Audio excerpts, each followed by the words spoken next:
Hello dear student, welcome. तो अभी हम डिस्कस करें 12th स्टैंडर्ड का अकाउंट्स का जो ऑब्जेक्टिव्स है 20 मार्क्स का। तो हमें बोर्ड एग्जाम्स में जो ऑब्जेक्टिव्स आएगा उसको कैसे क्रैक करना है, बस हम ट्रिक देखते हैं। तो फर्स्ट है select the most appropriate alternative from the following.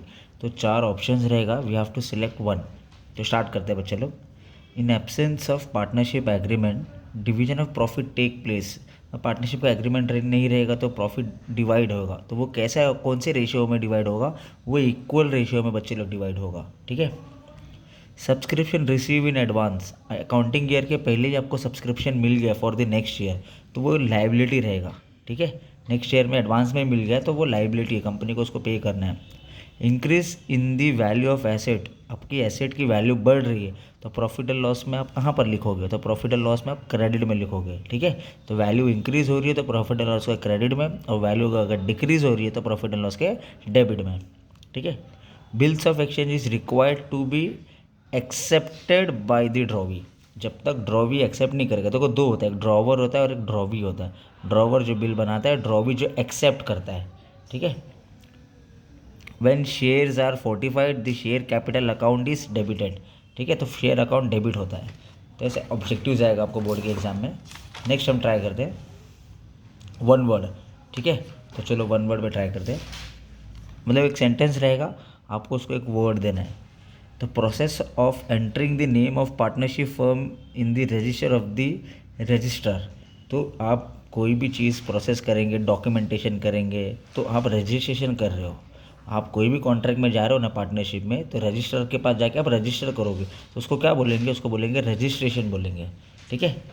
The receipt which are not recurring, not recurring capital है, अगर इधर रिकरिंग होता तो रेवेन्यू आता था। ठीक है।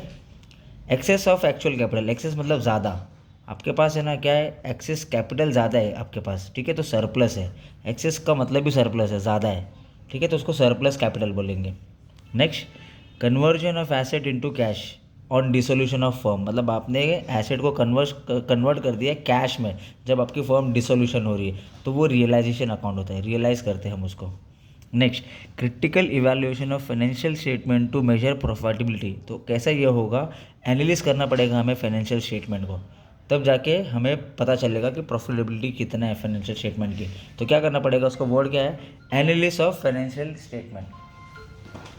नेक्स्ट, अभी है ना वन सेंटेंस है, एक एक मार्क का आएगा। तो हम ट्राई करते हैं, देखते हैं कि क्या क्वेश्चन है तो उसका आंसर कैसा देना है।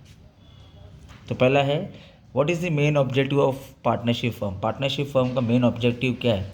तो to earn maximum profit. Business का मेन ऑब्जेक्टिव है मैक्सिमम प्रॉफिट, ये एक मार्क का आंसर है। ठीक है। Next, what is entrance fees. Entrance fees क्या है? तो एक ऐसी फीस जब मेंबर एंटर करता है, विश करता है कि मैं एंटर करूँ ऑर्गेनाइजेशन में, तो उसको एंट्री फीस भरनी होती है, तो उसको बोलते हैं entrance fees. Fees which is paid by the person who wish to become a member of the organization. Organization का मेंबर बनने के लिए जो फीस पे करता है उसको एंट्रेंस फीस बोलते हैं। Next, how is the amount of due to retiring partner settle. Settle कैसा होता है वो बताना है। तो amount due to partner is settle as per the term of partnership agreement. तो जब एंट्री करने के टाइम एग्रीमेंट हुआ रहेगा ना कि म्यूचुअली देना है, लमसम अमाउंट देना है, इंस्टॉलमेंट में देना है, कैसा ना, कभी भी अपन कॉन्ट्रैक्ट में जाने के पहले ना वो सारी चीज़ तय कर लेते हैं। तो यहाँ पर रिटायरमेंट पार्टनर सेटल कब करेगा? पार्टनरशिप के एग्रीमेंट में लिखा रहेगा कि म्यूचुअली करेंगे, या मैं आपको लमसम अमाउंट दूंगा, या फिर मैं आपको इंस्टॉलमेंट में दूंगा। ठीक है। To which account profit of deceased partner is to be transfer, date of his death. Partner के डिसीज पे कौन से अकाउंट में ट्रांसफ़र करेंगे? डेथ ऑफ द पार्टनर के। तो profit of the deceased partner of to the date of this death is transfer to the legal account में डालेंगे, या एग्जीक्यूटर अकाउंट में डालेंगे, या नॉमिनी के अकाउंट में डालेंगे। ठीक है। What are noting charges. Noting charges किसे बोलते हैं? Noting charges are the fees charge by the notary public for noting the facts of the dishonour on the face of the bill on is official register. तो noting charges उसे बोलते हैं जो नोटरिंग के लिए, फैक्ट के लिए, ऑनर के लिए, या फेस वैल्यू के लिए जो हम रजिस्टर के लिए, ऑफिशियल रजिस्टर के लिए जो चार्जेस पे करते हैं उसे नोटिंग चार्जेस बोलते हैं। तो ऐसा आपको है ना वन वर्ड आएगा। ठीक है। उसके बाद एक कंप्लीट द फॉलोइंग स्टेटमेंट है, वो देख लेते हैं। रजिस्ट्रेशन ऑफ द पार्टनरशिप कैसा है इंडिया में? तो वो ऑप्शनल है। ठीक है। तो पार्टनरशिप अगर कोई फर्म है तो वो रजिस्टर करना कंपलसरी ऑप्शनल है, ऐसा क्वेश्चन था।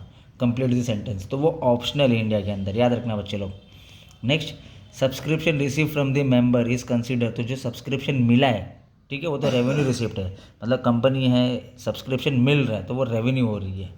New partner can bring capital, मतलब जो नया पार्टनर आ रहा है तो वो क्या लेके आ रहा है, या तो वो पैसा लेके आ रहा है, या तो वो काइंड लेके आ रहा है, या तो वो कंसिडरेशन लेके आ रहा है।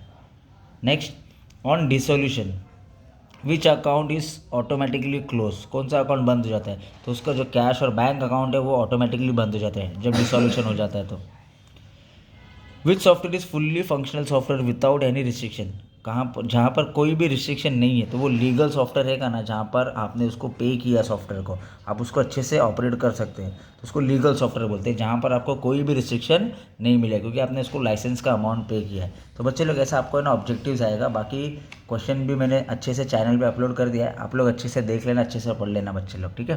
Thank you so much, all the best.